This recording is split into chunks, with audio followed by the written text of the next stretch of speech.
મેં આજે રમતની વાર્તા વાંચી, તેથી મને રમતનું શીખવા મળ્યું.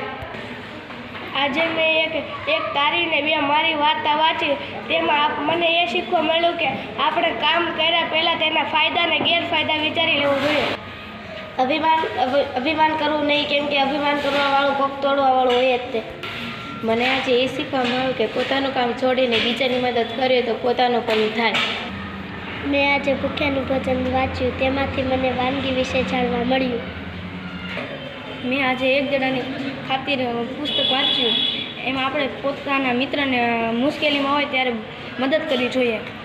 મેં જે વાર્તા વાંચી તેમાં વનદેવની સમજણ અને ત્યાગ ગમ્યું. આજે મેં બે પોપટની વાર્તા વાંચી, એમાંથી મને બીજા પોપટનું પાત્ર ગમ્યું, કેમ કે તે સારું બોલતો હતો. મને આજે એ શીખવા મળ્યું કે આપણે આપણી જાતને કોઈ દિવસ વધારે બળવાન સમજવી નહીં, કારણ કે આપણાથી પણ વધારે કોઈ બળવાન હોઈ શકે છે. મેં આજે આ પંક્તિ જાતે બનાવી તે વાંચીશ.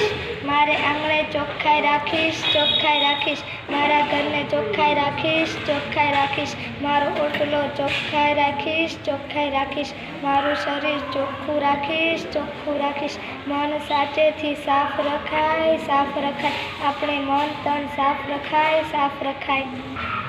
મને શીખવા મળ્યું કે આપણે હંમેશા સ્વચ્છતા જાળવવી જોઈએ.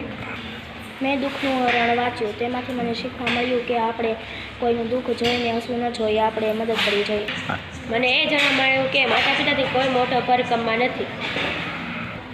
મને આજે એ જાણવા મળ્યું કે આપણી મુશ્કેલીનો સામનો પોતાની જ ચતુરાઈથી વાપરવું જોઈએ, બીજાના.